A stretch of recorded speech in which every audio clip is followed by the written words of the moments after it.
Hello learners of all ages, my name is Mr. Montgomery. I teach 4th and 5th grade math, and today we're going to be talking about multiplying mixed numbers. Now when we add and subtract mixed numbers, we can line them up and add and subtract the fractional part and the whole number part in order to figure out what the sum or difference is. But when it comes to multiplying and dividing, we're going to have to use the checkmark method in order to turn them into improper fractions before we multiply them. So I have 1 3/5 times 3 7/16. I'm going to use the checkmark method for both sets of fractions. So 1 times 5 is 5, plus 3 is 8, so I'll have 8/5. And 3 times 16, ooh, okay, 16 times 3. Well, 3 times 6 is 18, and 3 times 1 is 3, plus 1 is 4, so it's 48. Nice, 48 plus 7. So set 8, 9, 10, 11, 12, 13, 14, 15. And 4 plus 1 is 5. So we'll have 55 on the top and 16 on the bottom. Now, I can look at my problem and see, well, can I cross simplify either direction? I can actually cross simplify both directions, which is really, really nice. So 8 and 16, I can cross both those out and divide both sides by 8. And 5 and 55 can both be crossed out and be divided by 5. All right, so I need to write my new problem over here. So 8 divided by 8, which is 1. 5 divided by 5, which is 1, times 55 divided by 5, which is 11, and 16 divided by 8, which is 2. So I'm going to multiply straight across. 1 times 11 is 11. 1 times 2 is 2. Now I need to use the divide and popcorn method in order to get back into a mixed number. So 11 divided by 2.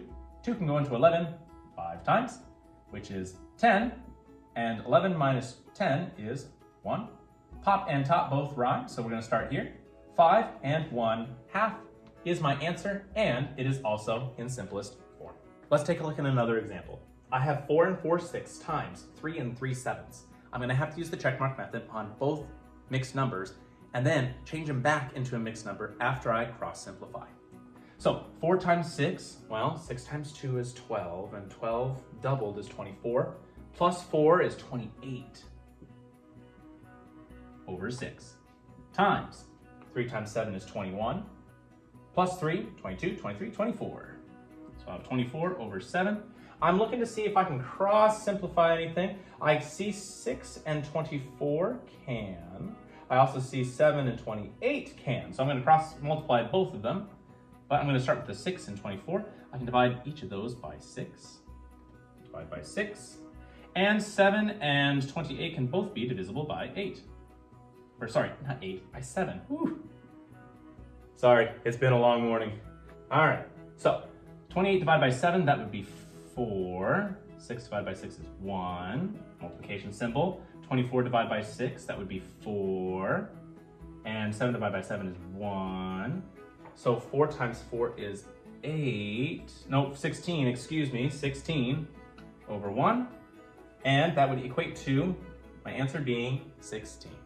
All right, my 5th grade friends. If we take a look at page 141, you'll see that we'll be doing practice problems number 1 and 5.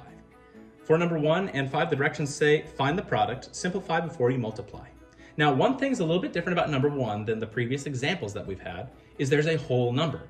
What you would have to do is use the checkmark method on 3 and 1/6 to turn it into an improper fraction, and put 6 over 1. That way you can multiply your fractions, or simplify them if you need to. If you have any questions on how to multiply mixed numbers, please let me know when you come to class,